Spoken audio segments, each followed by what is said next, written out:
Boa tarde a todos. Estamos agora no nosso último dia das oficinas do CESPRI e agora temos uma oficina de escrita acadêmica com a Ana Paula Fraga. Ana Paula é graduada em Relações Internacionais pela URGS e é participante do CESPRI desde 2017. Ela é mestre em Ciência Política pelo PPG da URGS e também é mestre em Estudos Políticos na Escola de Altos Estudos em Ciências Sociais de Paris, na França. Atualmente, ela cursa doutorado também em Estudos Políticos no Laboratório Mundos Americanos, também da Escola de Altos Estudos em Ciências Sociais de Paris, e em co-direção com a Universidade Paris 8 e cotutela com a URGS. Então, bem-vinda, Ana Paula, muito obrigada por ter aceitado o nosso convite. E agora pode falar, e para o público que está assistindo, fiquem à vontade para fazer perguntas. Acredito que durante a apresentação a Ana não vai estar nos vendo, então podem abrir o microfone, ou então, após a apresentação, se quiserem colocar pelo chat. Mas é isso. Obrigada, Luana. Boa tarde a todo mundo. Queria agradecer o convite do CESPRI, que é um grupo especial para mim, desde muito tempo já agora. E eu estou muito feliz de estar aqui, embora não seja minha especialidade, né? Como a Luana falou, eu estou fazendo estudo em ciência política, enfim, estou no doutorado agora, meu primeiro ano de doutorado, e escrita acadêmica não é um tema de pesquisa meu, mas eu vou então tentar abordar o tema a partir do que eu conheço e para compartilhar algumas ideias, algumas reflexões que eu acho que todos nós nos deparamos em algum momento da nossa jornada universitária. E vou botar algumas referências para quem se interessar pelo assunto, enfim, quiser, porque eu dei uma pesquisada e encontrei coisas que são muito legais, inclusive escritas por sociólogos e tal. Vou compartilhar então minha tela. Eu não consegui botar a tela normal ali, selecionar, porque eu tô com um problema de confidencialidade do computador, que eu não vou conseguir resolver agora. Então, não tem problema, a gente vai fazer como dá e é a vida. Então tá, vocês vão.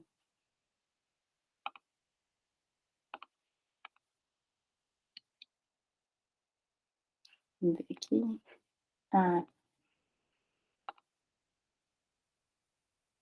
Então, gente, agora help, porque ele não tá me deixando compartilhar agora.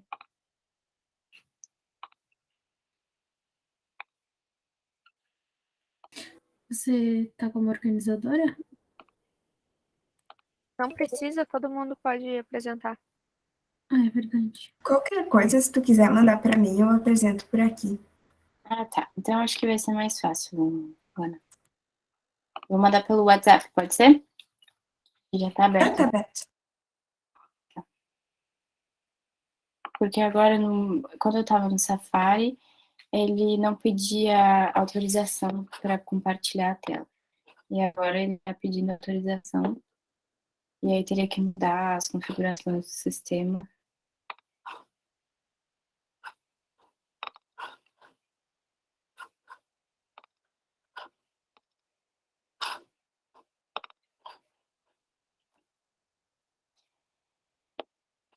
Tá enviado.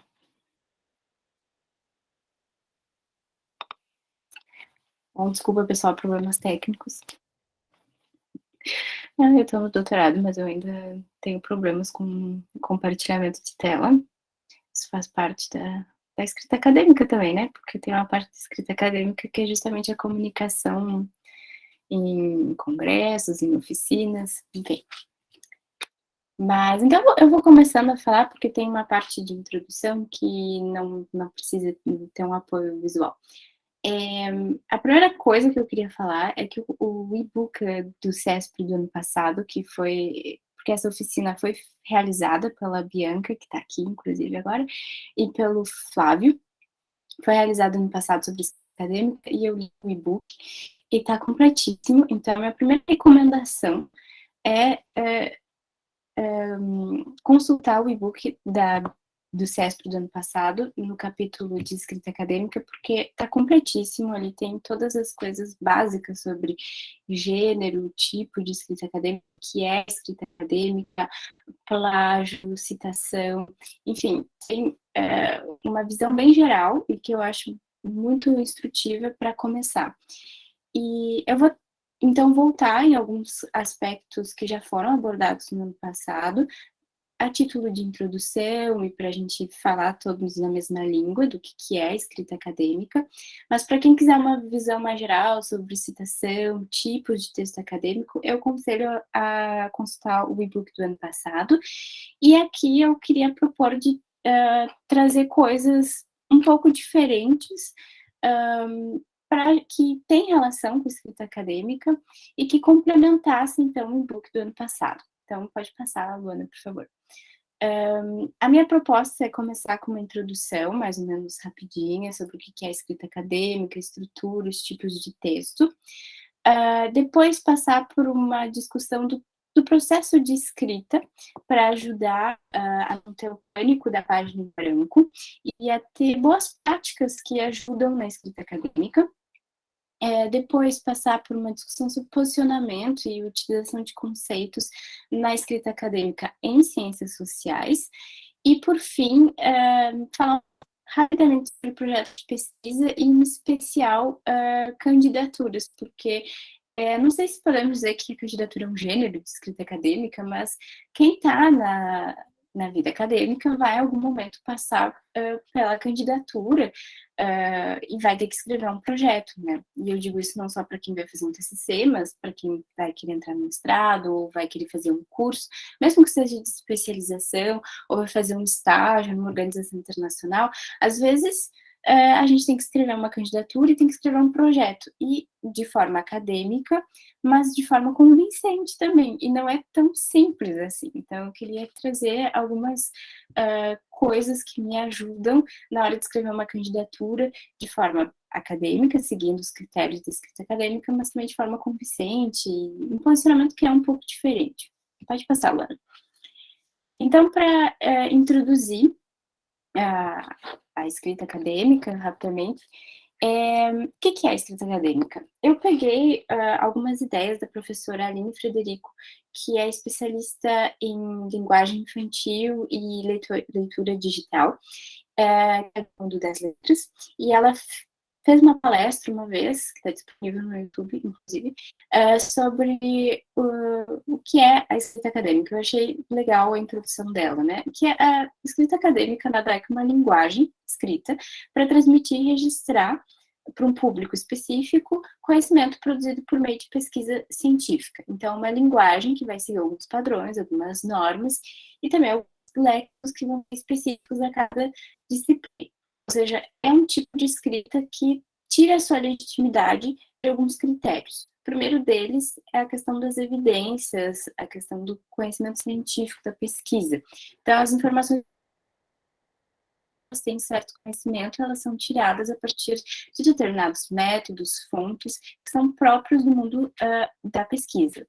É também uma escrita crítica e argumentativa, no sentido de que ela exige em algum momento um posicionamento do autor em relação ao que já foi dito, e a defesa de algumas ideias, que podem ser suas ideias próprias, mas que estão sempre relacionadas ao conhecimento que já se tem na área, né? Então, a gente vai trazer citações, vai trazer exemplos, estatísticas, vai se apoiar em outros autores, e em certos casos, o objetivo vai ser produzir um conhecimento novo. É uma linguagem que também é objetiva, ou seja, ela é impessoal, por isso que a gente usa muitas vezes a voz passiva, embora a gente não deva abusar da voz passiva. Ela é centrada no argumento do autor, no argumento, e não no autor, ou seja, o autor não é um personagem, não é uma narrativa, né, não é um romance. É uma linguagem que é formal, e o especial é que ela é normalmente revisada pelos pares, ou seja, o que a gente escreve sempre vai ter um feedback de outras pessoas que também trabalham na área e que vão dar o seu parecer. E a gente não pode levar para o lado pessoal, porque a gente sempre vai ter parecer, e sempre no parecer vão ter coisas a serem consertadas, melhoradas. Então, isso faz parte da escrita acadêmica. Reescrever é o lema.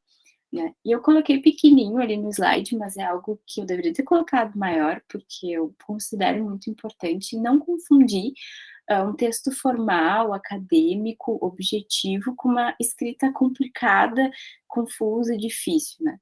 Eu sei que o texto acadêmico, ele é baseado em pensamentos que são muitas vezes complexos, e é muito difícil, às vezes, transformar uma ideia complexa num texto mais simples, mas, na medida do possível, isso deve ser nosso objetivo, transformar o que é complexo, o que está na nossa cabeça, em uma linguagem que o público vai entender, né? O objetivo sempre tem que ser que o leitor compreenda nosso pensamento e partir do princípio de que as pessoas não sabem o que a gente pesquisou em detalhes e que elas precisam ter essa informação de forma clara para poder concordar ou não com o que a gente está escrevendo. Então, por mais que o nosso público ele também esteja acostumado com esse tipo de leitura, porque normalmente a gente escreve para um público acadêmico, e partindo do princípio que a gente está escrevendo um TCC e que são professores que vão ler, a gente pode, às vezes, se acomodar, escrever de uma forma mais complexa, usar muito jargão, e, na verdade, mesmo no mundo acadêmico, as pessoas vão se especializando nas suas pesquisas, em algumas áreas do conhecimento, e elas não conhecem propriamente todos os autores que a gente vai usar, todas as pesquisas, artigos, livros que saíram sobre o nosso objeto de estudo. Então, é importante que, mesmo escrevendo para um público mais direcionado, a gente tenha esse cuidado de escrever de forma clara, porque não necessariamente o nosso leitor conhece tudo que a gente conhece, e é muitas vezes transmitir e trocar informação o objetivo do texto acadêmico. Pode passar, Luana. Então, a escrita acadêmica, qual a estrutura que eu devo privilegiar, né? Primeira coisa, existem gêneros diferentes lá no e-book do CESP no ano passado, tem um desenvolvimento bem mais claro do que eu vou trazer aqui dos gêneros. A ideia é só que a gente tenha claro que existem textos que são escritos para obtenção de títulos, um TCC, uma dissertação, uma tese. Tem textos que são escritos para publicação para o público em geral, ou em revistas, artigos, livros, capítulos de livros, e tem textos que são escritos para comunicação da pesquisa. Então, quando a gente participa de um congresso, de uma palestra, normalmente tem que ser produzido um texto que é bem menor, bem mais sucinto, né? E esses tipos de texto, eles também vão variar nos níveis de tolerância e da capacidade que a gente vai ter de desenvolver o objeto, né? Se eu estou escrevendo um TCC, o nível de expectativa da minha escrita acadêmica não vai ser exatamente o mesmo de uma tese, até porque o TCC pode ser bem mais curto que uma tese, então, quando a gente escreve um TCC, a gente não teve o mesmo tempo de pesquisa que a tese, né? Enfim. Mas a minha ideia aqui é trazer uma estrutura que pode ser relevante para todos esses tipos de textos.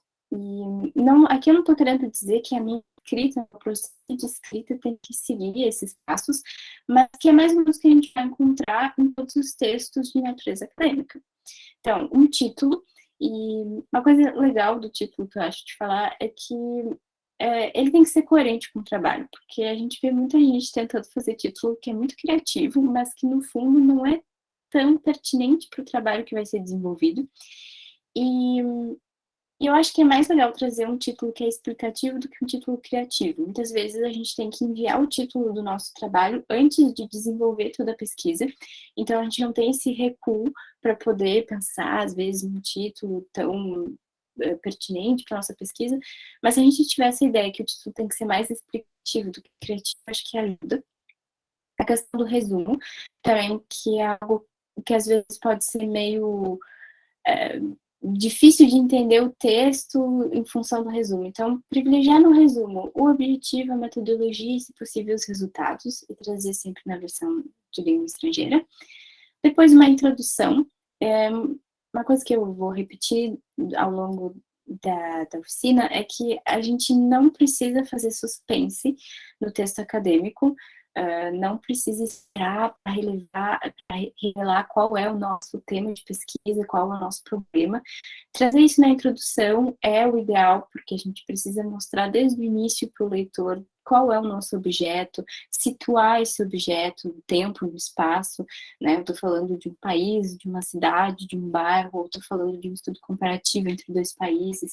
Esse estudo, ele está delimitado no tempo, de que ano a qual ano, justificar isso. O ideal é trazer isso na introdução.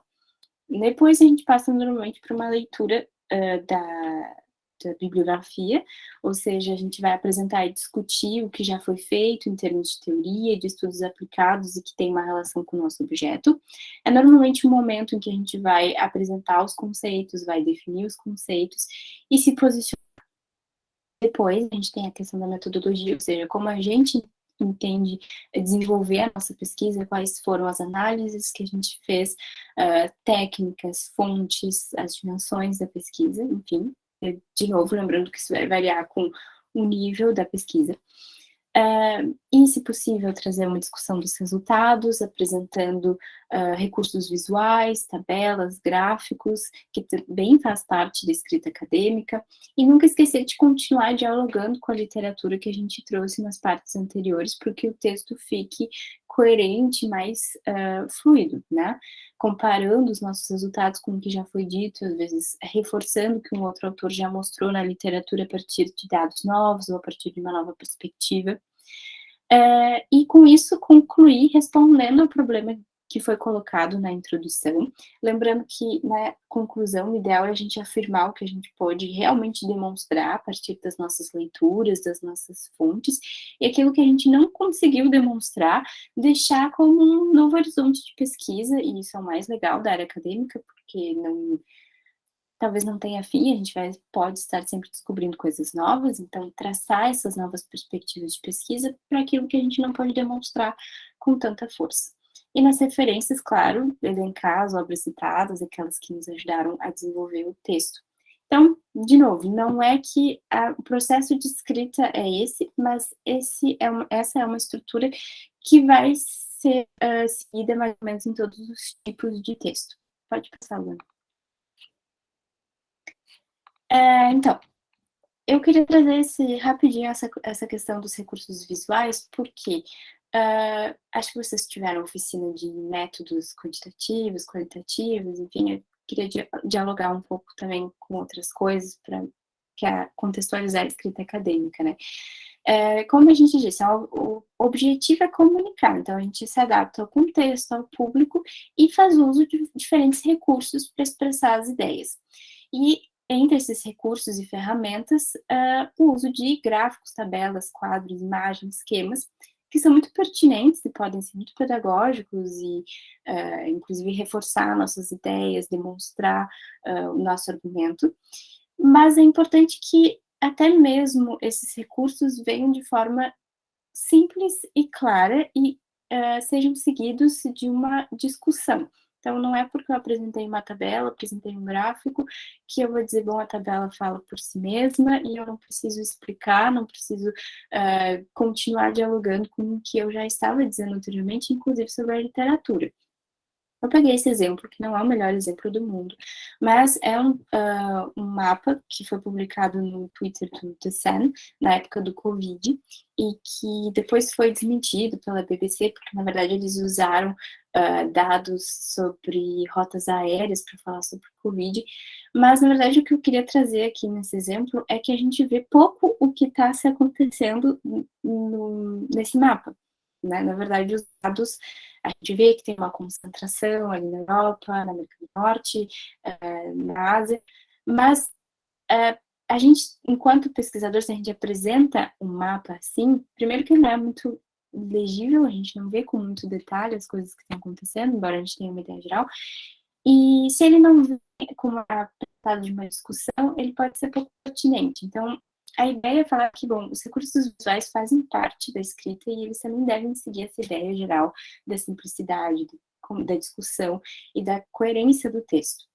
E para finalizar essa parte mais introdutória, tem uma dica de leitura que me ajudou a organizar esse ateliê e que foi bem prazerosa, que é um texto, um livro escrito pelo sociólogo Howard Becker, americano, que se chama Truques de Escrita, e foi publicado em português, em que ele fala de forma muito pedagógica, assim, algumas coisas que a gente deve evitar, como a verborragia, de usar, às vezes, muito verbos uns seguidos dos outros, ou um uso excessivo da voz passiva também. Enfim, ele traz uma discussão, não é muito um manual, mas ele traz algumas reflexões, algumas discussões que são prazerosas para se pensar na escrita acadêmica. Pode passar.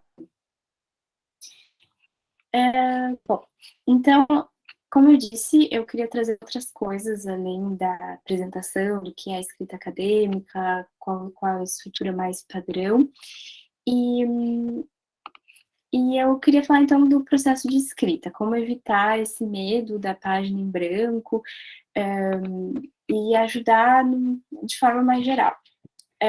Então, a primeira coisa que eu acho que outras colegas e colegas já devem ter falado anteriormente é que a pesquisa e a escrita em si são um processo, né? E que é um processo que precisa de planejamento.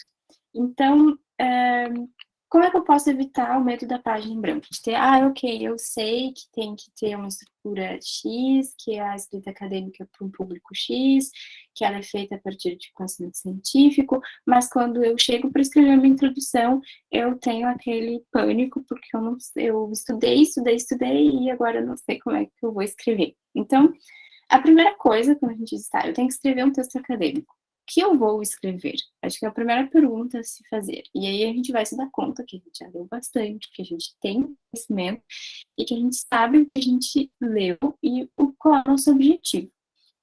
Para ajudar, tem que documentar todas as etapas da pesquisa de forma clara e lógica, porque a gente vai lendo, e o medo da página em branco é porque a gente leu tanto que agora a gente se perdeu. Então, uma dica que a Sônia sempre dava e nos citava muito era fazer fichamento das leituras e registrar as referências bibliográficas. Isso ajuda muito para não cair no plágio não intencional, porque às vezes a gente lê muita coisa e aí faz uma anotação, uma frase super legal que a gente gostaria de reutilizar mais tarde no processo de escrita. Mas a gente esqueceu quem escreveu aquela frase, e às vezes a gente acha que é uma ideia nossa mesmo. E cai no plágio não intencional. Então, para não cair nessas emboscadas do processo de escrita, o ideal é que cada texto que a gente lê, seja um artigo, seja um livro, a gente tenha um fichamento com a referência bibliográfica e que a gente diferencie nesse fechamento o que são as frases do autor e o que são as nossas frases, os nossos insights. Inclusive, uma coisa que eu tenho aprendido com o tempo, é ter um caderno meu para compilar as minhas ideias e os meus insights. E eu sei que as minhas ideias, o meu processo, as minhas dificuldades, inclusive durante a pesquisa, estão nesse caderno. E que as minhas leituras, os meus fichamentos estão em outro lugar. E eu consigo diferenciar bem o que é meu e o que são dos autores que eu estou lendo. Ou seja, tudo isso revela que a escrita é um trabalho metódico e que é um trabalho que exige aperfeiçoamento e disciplina, porque ter esse rigor, né, de ler um texto, fichar e depois voltar para esse texto no processo de escrita é algo que tem que ser desenvolvido e que quanto mais a gente faz, mais a gente se adapta a fazer isso. Então, a minha dica seria, no processo de leitura e tal, sempre volta para as suas notas de leitura e vai aos poucos esboçando as ideias de forma mais organizada. Ou seja, vai evoluindo as leituras e vai sempre voltando de tempos em tempos e alimentando um caderno ou outro documento em que tu vai dizendo, bom, isso aqui é interessante, essa passagem desse autor, e vai construindo o teu pensamento no lado. E criando o hábito de escrever de forma regular e de ler de forma regular, ou seja, alternar essas duas atividades, para ir justamente calibrando a pesquisa e que a escrita vá se construindo realmente aos poucos, não tem aquela página em branco. isso vai ajudar a organizar o tamanho da sessão e o tempo que tu vai dedicar para cada uma, porque na medida em que a gente vai construindo a pesquisa, a gente já vai podendo pensar em quantas sessões, em quantos subtítulos eu vou ter, embora essa decisão se faça um pouco mais tarde, ela já vai estar sendo refletida ao longo da pesquisa. E é assim que a escrita vai sendo, de fato, escrita.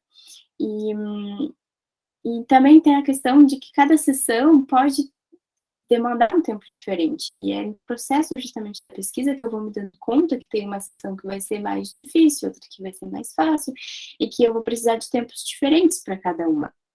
E não chegar no fim e se dar conta no fim e acabar tendo um texto que tem uma super escrita no começo e uma escrita que vai ficando mais ou menos ao longo do texto. Eu, pessoalmente, já aconteceu comigo e pode ser meio frustrante isso, porque no início a gente dedicou tanto tempo para fazer uma boa introdução, para fazer um bom primeiro capítulo, e depois a gente não se deu conta que o texto demandava tempos diferentes, processos diferentes. Última coisa sobre a questão mais metódica e rigorosa é de prever um tempo de edição e correção do texto. Porque mesmo que a gente tenha botado em prática todas essas dicas e esteja super consciente do que um texto acadêmico precisa ter, no final, quando a gente relê o que a gente escreveu, a gente sempre vai se deparar com frases que ficaram meio mal feitas, que ficaram meio longas, que na hora pareciam muito criativas e muito boas, mas depois a gente vê que ficaram longas demais, que a ideia não está tão clara. No processo a gente vai se dando conta também de alguns jargões que a gente costumava usar, de alguns termos e que na medida que a gente foi escrevendo, que a gente foi desenvolvendo a pesquisa, não são tão adequados, então a gente vai poder fazer uma limpeza do texto. Enfim, essas são questões, eu acho, que têm a ver com planejamento, com uma questão metódica da escrita. Agora, Luana, pode passar, por favor? Também tem a questão de boas práticas que não estão tão relacionadas com a pesquisa em si, mas da forma como a gente, vamos dizer assim, coloca o processo de escrita na nossa rotina de forma mais geral. Né? A primeira é evitar o isolamento, porque o processo de escrita às vezes é muito solitário e a gente esquece de socializar, esquece de ter um momento de lazer e um momento de descanso. Só que quando a gente tem essa pausa, e principalmente quando a gente consegue falar com as pessoas e às vezes até informar o que a gente está fazendo, em que ponto a gente está do nosso trabalho, a gente vai verbalizar. E verbalizar é muito importante para o aprendizado. E pode ser muito rico depois para a própria escrita. Não só o nosso cérebro vai estar descansado e a gente vai ficar talvez tão travado numa parte da escrita, porque a gente aprende a descansar, mas a gente já vai voltar com uma facilidade, talvez, de expressar essas ideias de forma mais clara, porque a gente foi incitado, enquanto a gente falava, a verbalizar, a pensar. Né? Então, não esquecer de introduzir esses momentos durante o processo de escrita. Uma outra coisa que eu acho interessante falar é de pedir conselhos e solicitar feedbacks, porque, como eu disse antes, nosso texto ele sempre vai ser relido pelos pares, pelos professores, mas isso pode ser uma coisa também feita ao longo da nossa escrita, né? Manter um contato com os professores, com o orientador, compartilhar suas dúvidas, eventualmente escrever pequenos parágrafos, pequenos avanços do que eu estou fazendo para mostrar para o orientador, pode ser bem enriquecedor para o processo de escrita, mas também manter esse contato com colegas, às vezes é bom que um colega possa reler, possa nos ajudar, às vezes os olhos estão cansados, então pedir essa ajuda é bem importante e faz parte do não manter o isolamento, no fim das contas, né? E, por fim, sobre o processo de escrita, tentar desenvolver um autoconhecimento. Não estou falando aqui de terapia, obviamente, mas de prestar atenção de como eu funciono no meu processo de escrita. Então, qual é o período do dia, da semana em que eu trabalho melhor, né? Sabendo que, bom, nesse semestre ou nesse ano eu estou fazendo tantas atividades, em que momento vai ser mais apropriado eu tentar escrever meu texto? Tem algum ritual que faça me sentir melhor, menos estressado antes de começar a trabalhar? Quanto tempo eu demoro, mais ou menos, para escrever uma página? Pode ser algo interessante de se pensar, para poder organizar o tempo. E a questão da criatividade também, né? O que eu gosto de fazer, qual é o tipo de socialização que eu gosto de ter, para me manter criativo, para me manter com a cabeça mais fresca e ajudar no processo de escrita. Não que ele seja necessariamente mais prazeroso, porque para algumas pessoas pode não ser, mas para que seja algo que o meu cérebro vai ter as condições ideais para eu escrever. Pode passar, Luana.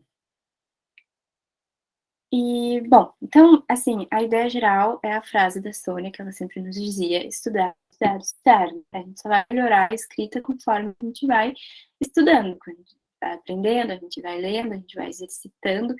É um aperfeiçoamento e isso requer muito estudo, então não tem como fugir muito do que a Sônia sempre falava. E esperar, e com o tempo as coisas vão, de fato. Eu não sei, olha só, gente, a fundadora do Cuspir, meu,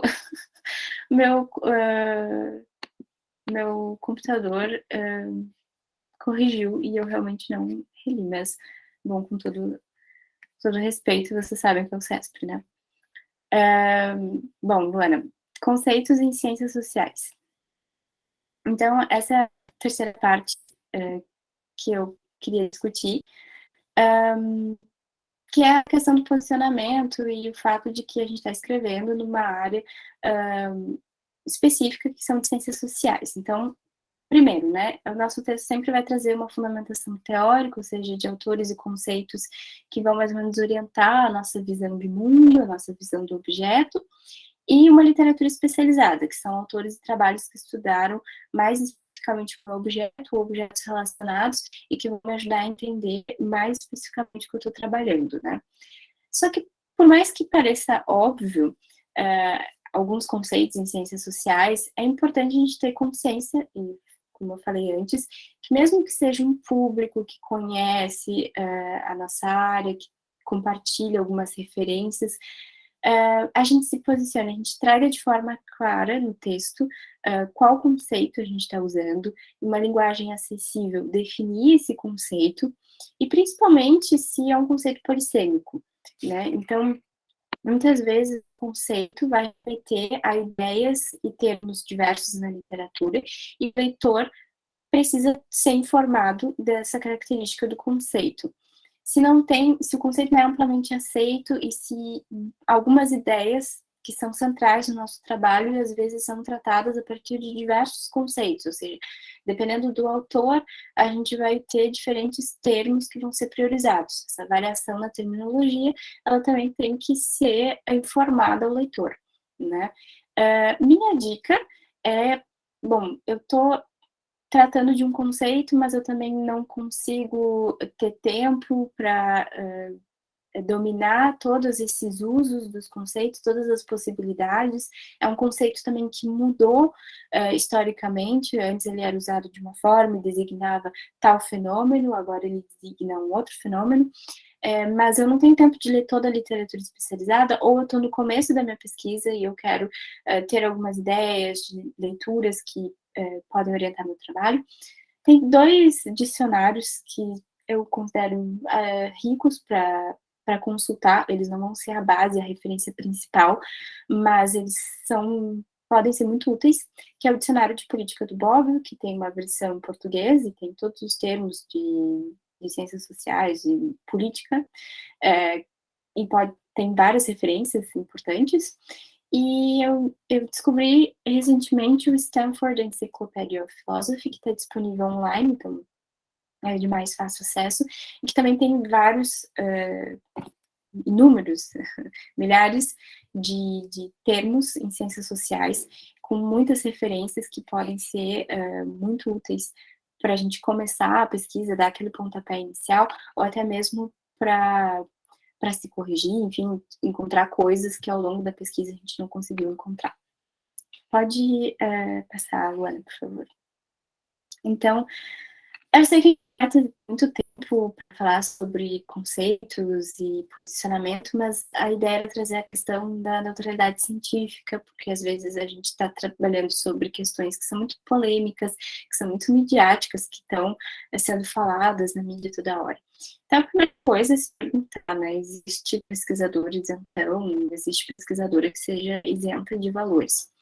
E tentar ver que a gente não, enquanto escritores de um texto acadêmico, a gente não está procurando a neutralidade científica, mas a objetividade, né, que pode ser alcançada através de uma metodologia adequada, uma utilização apropriada e criativa de teoria, técnica, fontes, para resolver o problema que eu estou colocando, né. A gente pode também ter um trabalho subjetivo para conhecer os nossos vieses e, inclusive, dominá-los, tentar diminuir esse viés na pesquisa. Entender que existem limites para a ciência, né, que a gente não pode explicar tudo e que está tudo bem, e que a gente está tentando explicar um fenômeno específico, e também que está tudo bem se os nossos resultados não são imparciais, desde que a nossa pesquisa seja baseada em métodos e fontes adequadas e que justificam aquilo que a gente está sustentando. E eu trouxe essa rápida discussão do texto, de um artigo, inclusive, do autor daquele livro que eu falei antes, Howard Becker, em que ele discute essas questões, embora ele não use o termo objetividade científica, ele só fala em neutralidade, é ele que fala dessas 4 questões, e um texto legal para refletir essas questões também é um texto do Bourdieu, que eu cito no final, para quem tiver curiosidade, em que ele fala que as ciências sociais, ele fala mais especificamente da sociologia, são ciências às vezes incômodas, né, porque às vezes a gente está se colocando muito no lugar dos dominados, que na sociedade não são normalmente as pessoas que têm voz. E isso pode ser muito incômodo para o leitor, mas às vezes é incômodo para a gente ver que a gente está tomando partido, né? E tentar entender que o texto científico, a escrita acadêmica, ela não é necessariamente tomar partido, mas ter metodologia, tentar dominar os vieses, entender que existem limites e ter um objeto de pesquisa que é mais limitado, pode ajudar no processo de escrita e enfim, nos guiar um pouco para como a gente vai se posicionar em relação ao que a gente está escrevendo. E por fim, Luana, pode passar, por favor. A questão das candidaturas que eu falei e do projeto em geral, né? Aqui são dicas bem rápidas, porque recentemente eu tive que escrever meu projeto de doutorado e eu estava muito dos professores que reliam o meu projeto, dizendo, tem que ser mais, tem que se posicionar mais, justamente, tem que ser mais convincente de que esse é um problema importante. E isso é mais característico, eu acho, das candidaturas, porque, às vezes, num artigo acadêmico, a questão do posicionamento, ela vai ser mais nuançada, porque a gente vai ter a possibilidade de fazer uma revisão da literatura em que a gente vai entender, bom, que tem um autor que diz isso, mas ele diz isso porque aquilo. Então, a gente tem a possibilidade de nuançar um pouco mais nosso posicionamento. Enquanto que na candidatura, às vezes, para convencer o júri, a banca, que nosso trabalho ele é pertinente, que a gente merece essa vaga, enfim, a gente tem uma linguagem que às vezes é um pouco mais agressiva, né, que é um pouco mais como a linguagem, por exemplo, os americanos, que quando eles escrevem textos, eles são mais assertivos, eu acho. Então, na candidatura, tem que entender que é necessário isso, mas que ela não foge também de tudo isso que a gente já falou sobre o texto acadêmico. Então, a primeira coisa é que a gente não é uma miss quando a gente escreve uma candidatura, a gente não pode propor a paz mundial, a gente tem um tema de pesquisa bem delimitado, com uma pergunta bem clara. Às vezes, num artigo, até mesmo no TCC, ou numa comunicação, sei lá, no SIC, né, às vezes a gente abre mais o nosso tema, e a gente traz reflexões mais gerais e tal. Na candidatura, tem que ser mais específico, né? Isso vai ajudar muito. É o que eu disse antes, não fazer suspense, introduzir ao leitor logo de cara qual é a nossa pergunta, qual é o nosso objetivo. Também não filosofar demasiado, porque tem alguns textos, por exemplo, ensaio, né, que a gente pode ser levado a raciocinar, argumentar de uma forma mais livre. Na candidatura, não, o objetivo é ser mais assertivo mesmo, né? Que eu já disse também outras vezes aqui, não despejar toda a literatura especializada sobre o tema como se todo mundo conhecesse os especialistas do nosso objeto de pesquisa. Isso é importante para a candidatura porque, diferentemente da banca ou de uma revisão, quando a gente envia um artigo para publicação, ele não vai ser enviado necessariamente para pessoas que também são especialistas no tema. Então, a banca, a gente sempre vai escolher professores que se interessam, que gostam, que trabalharam, né, sobre o nosso tema. Mesma coisa para uma revisão numa revista, sempre vai ser enviado para alguém que conhece bastante. E na banca, a gente não tem o controle de quais vão ser as pessoas que vão ler. Então, conseguir falar para um público de pesquisadores que não necessariamente conhecem com tanta profundidade no nosso tema, é importante, né, para convencê-los, pessoas que não necessariamente estão convencidas que o nosso tema é importante. Não inventar a roda é a última dica. Não fazer uma estrutura aleatória, querer se destacar muito por ser muito diferente também do que a gente já falou aqui. Seguir a estrutura padrão, com uma introdução, uma pergunta clara, uma delimitação, um contexto, os objetivos, as hipóteses. No fim, colocar o calendário indicativo, não esquecer das referências, é o ideal, né? Demonstrar que o que a gente quer fazer é pertinente, é importante para a área acadêmica, para a sociedade, mas estando dentro dos padrões. Então, essas são as dificuldades da candidatura e, às vezes, do projeto mesmo, né? Quando a gente escreve projeto de TCC, enfim, demonstrar que a gente não vai necessariamente nessa etapa da vida acadêmica produzir um conhecimento novo, mas que é importante revisitar e reler o que já foi escrito sobre determinado tema, requer que a gente convença o leitor. Isso deve ser feito de forma assertiva, mas procurando sempre trazer essas questões mais padronizadas da escrita acadêmica. Bom, já falei bastante, acho que até demais.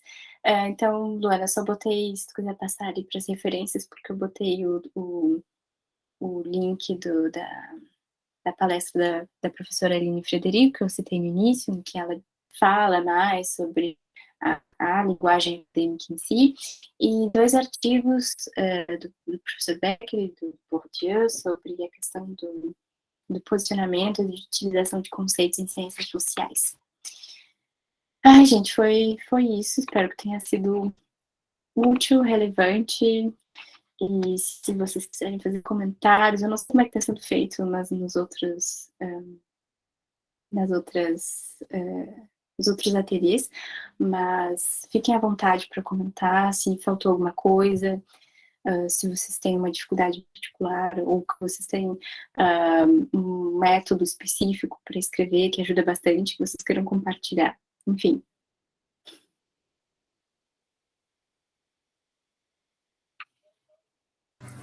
Obrigada, vou agradecer de novo a Ana Paula pela fala. Eu queria ressaltar essa última parte que ela falou das candidaturas, que ouçam ela já passou no mestrado ali na URGS mesmo, passou no mestrado na França, passou em doutorado, que está em 3 universidades diferentes. Se tem uma pessoa que sabe como ser aprovada, é a Ana. E eu queria, de novo, ressaltar que ela tem muita experiência com toda essa parte de escrita acadêmica. Já li vários trabalhos dela, ela redige muito bem. Então, são conselhos preciosos. E essa é uma ideia das oficinas do CESP, que não necessariamente são pesquisadores desse tema, mas é um lugar um pouco de compartilhar nossas experiências, tudo que a gente já viveu. E nisso eu também convido o público a tanto fazer perguntas, tirar alguma dúvida, ou também, se quiser compartilhar, dar uma nova dica, fiquem à vontade. Podem abrir o microfone livremente, ou então mandar pelo chat, como vocês preferirem. Cris levantou a mão. Oi, não, eu só queria comentar que a oficina foi realmente excelente. E é uma coisa assim, é muito interessante a gente conseguir ver a oficina mesmo depois de a gente ter passado por todo esse processo de escrita, né? Porque a gente aprende de novo coisas que a gente deixou de lado no momento de escrita e podia ter aproveitado, né? Então foi muito bom para poder relembrar essas coisas e aprender. Então, obrigada, Ana, foi muito, muito bom. Ah, que bom. Henrique. Oi. Obrigado. Primeiro, desculpem, eu cheguei atrasado, eu estava em outra reunião,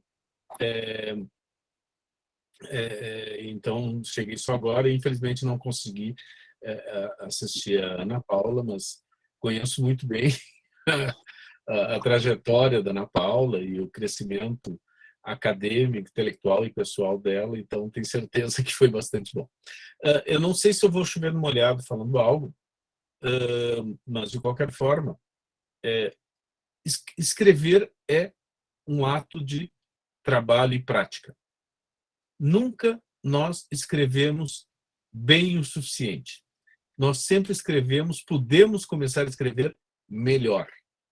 Ou seja, à medida que nós praticamos, que nós somos criticados, à medida que nós verificamos o nosso progresso, nós melhoramos a nossa redação. Então, é necessário praticar, não ter medo de praticar. Mas algo mais difícil que escrever é estar aberto para receber críticas. Ou seja, isso é talvez a parte mais difícil, né, Ana Paula, né?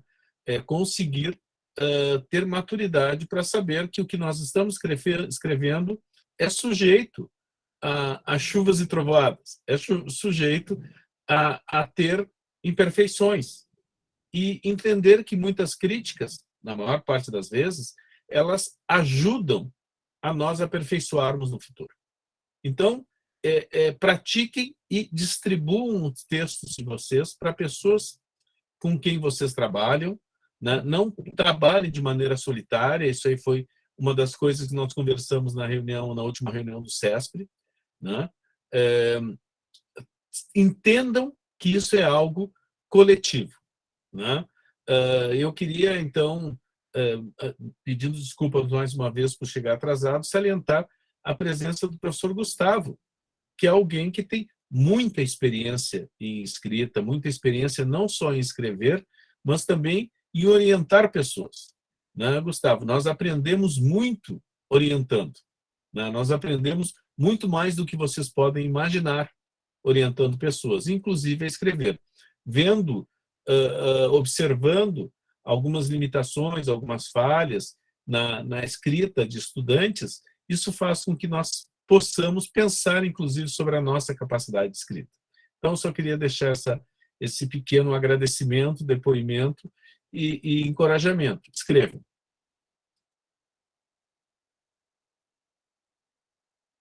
Eu não vi que o professor Gustavo estava aí. Não estou conseguindo ver todo mundo. Mas, inclusive, o professor Gustavo, já que ninguém... Vou esperar o pessoal falar. Então, o professor Gustavo participou recentemente de uma mini banca que eu tive que fazer para o meu primeiro ano de doutorado. E, enfim, foi um feedback interessante. Em algum momento ele me provocou, dizendo que ele não estava convencido de um aspecto e tal do que eu tinha escrito, né? É importante não levar para o lado pessoal, como o Henrique falou. Não é porque ele não está convencido que o texto não está bom, que ele não gostou do texto, que tudo é ruim. Não, é porque tem um aspecto que eu estou no primeiro ano do doutorado, tenho que melhorar, eu tenho que ler mais, enfim. Então, esse é o tipo de comentário que a gente vai escutar para quem quer fazer a vida acadêmica, né, o tempo todo, e que tem que ser levado como algo construtivo para melhorar, e não algo pessoal, que é em relação a minha escrita, né? Só para dar um exemplo meu.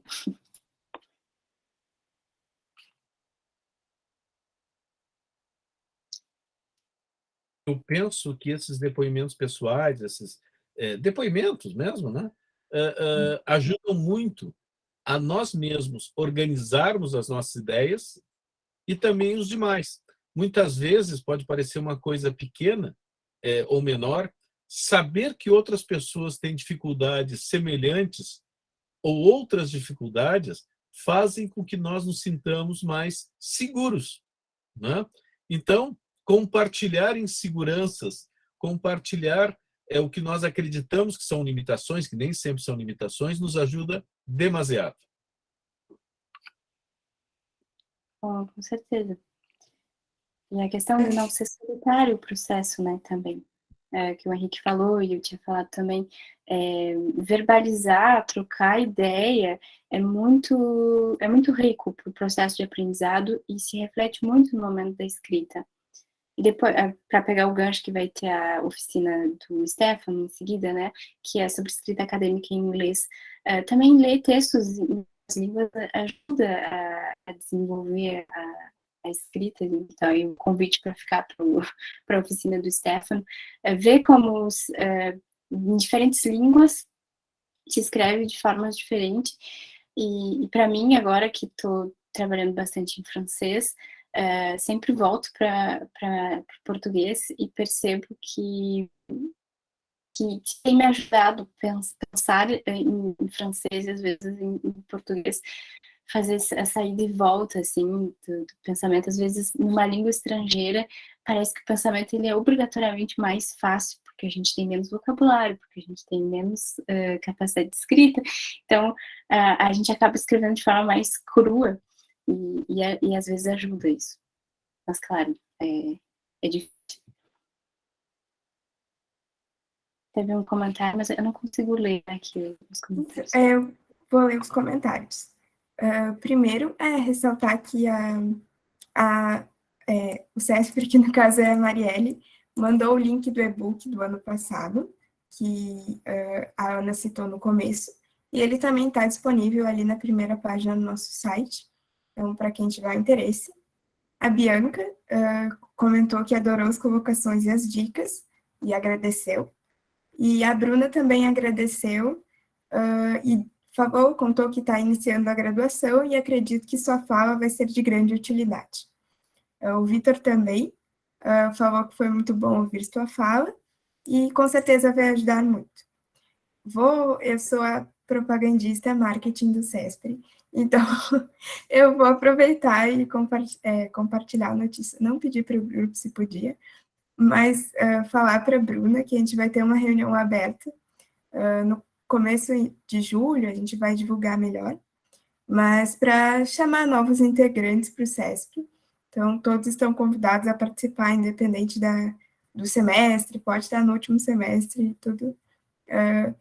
Para justamente, eu acho que o CESP é esse ambiente de socialização das pesquisas, que a gente conversa com colegas, que a gente às vezes se sente meio intimidado conversar com os professores. Então, é um bom ambiente para a gente projetar as nossas ideias e pesquisas. Mas alguém tem alguma pergunta?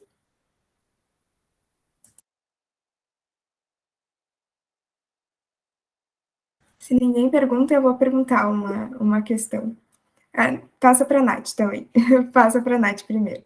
Oi, não, eu só queria fazer um comentário sobre os dicionários que tu mencionou, Ana. Eu acho isso bem interessante, porque às vezes a gente escreve um texto e a gente não tem noção de que algumas palavras que para a gente parecem muito simples, o nosso leitor pode não estar compreendendo, né? Então, uma coisa assim que eu comecei a usar agora na graduação são as notas de rodapé, né? A gente lê o texto e pensar, poxa, será que a pessoa que está lendo isso tem conhecimento suficiente para entender? Então, gostei bastante da sugestão dos dicionários, que eu acho que é algo que pode ajudar bastante nisso.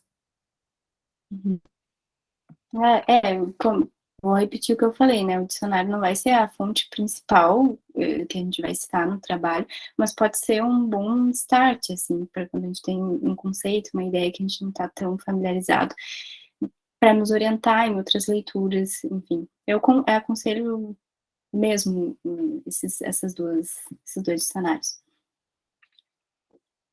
E se até nos dicionários eles muitas vezes indicam mais referências. Então, isso ajuda muito, que é um caminho para começar.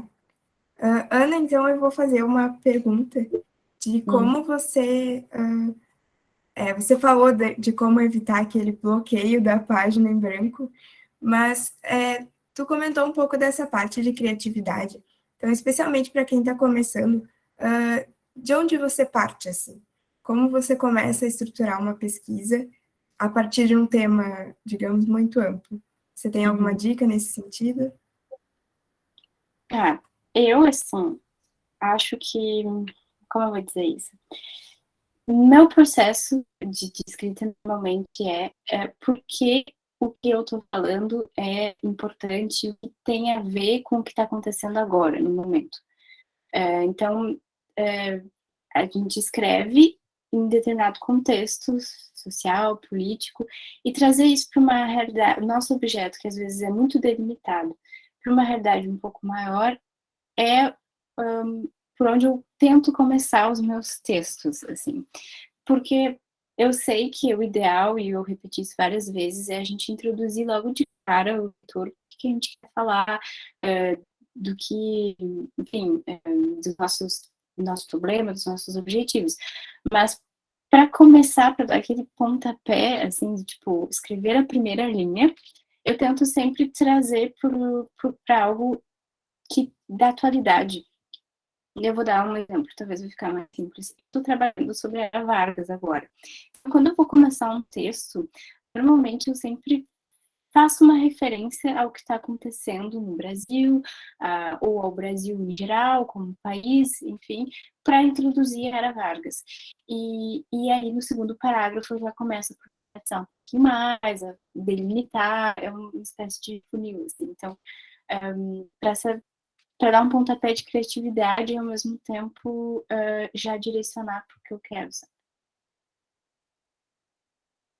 Obrigada, já ajudou bastante. Acredito que a Grace tinha uma pergunta. Isso. Isso, eu tinha. Essa semana a gente teve uma reunião do CESP e a gente conversou sobre resumos dos estudantes que estão participando do SIC e tal. E a gente se deparou com o problema de não conseguir cortar o nosso texto quando a gente tem essa limitação de palavras, né? E aí eu queria, assim, de repente, dicas de como a gente consegue entender o que é essencial para o texto e como não, né? O que a gente corta, porque a gente entende que tudo é tão importante para o nosso trabalho. Então, eu queria ver se tu tem alguma dica a respeito disso, de como tentar cortar essas coisas que talvez não sejam essenciais para o texto, mas que a gente acha que tudo é tão importante assim, né? Ai, Grace, a pergunta é difícil. Ai, A primeira coisa é que sempre vai ser um problema. A gente sempre, quando tiver que cortar, sempre vai ser difícil. Então, não é algo, meu Deus, isso é excepcional porque eu estou tendo esse problema. Não, todo mundo tem.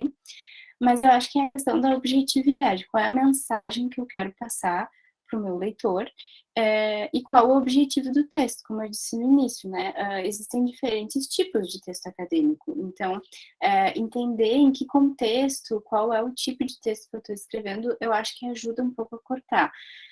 Vou dar um exemplo. Quando eu vou escrever um texto para um congresso, sei lá, vou participar de um evento científico, o SIC, eu tenho que respeitar aquela estrutura, aqueles momentos do meu texto, mas eu não vou me concentrar tanto, porque eu não tenho tanto tempo na leitura da literatura, né? Então eu vou... Quais são os autores que me são verdadeiramente essenciais? Isso já ajuda a cortar um pouco, porque às vezes a gente tem aquela tendência a pensar que tudo é mega importante, mas qual é o autor que realmente está me ajudando? Em qual autor eu realmente me apoiei, né? Depois tem a questão da metodologia, por exemplo. Em alguns momentos, para alguns tipos de texto, eu vou desenvolver bem mais. Para a obtenção de um título, como eu falei, a gente vai dedicar bem mais para a parte de metodologia. Para um resumo, a gente vai escrever uma ou duas linhas, sabendo que vai ser mais imperfeito mesmo. Então, eu acho que essa ideia de para qual tipo de texto eu estou escrevendo, o que é mais importante que o leitor saiba nesse tipo de texto, qual é a informação principal para esse tipo de texto, pode ser uma informação que guia um pouco, pelo menos é o que eu consigo pensar agora, sabe?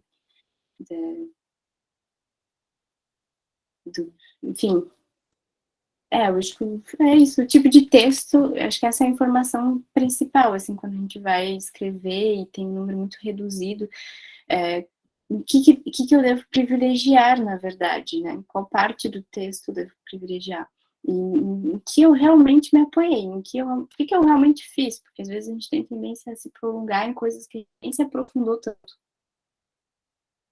Sim, entendi. Mas já ajudou muito. Obrigada. Não sei se Mas alguém tem mais ideia em relação a isso, porque realmente não consigo pensar em muitas coisas, assim, dicas tão concretas. queria saber se mais alguém tem alguma pergunta, uma dúvida, um comentário.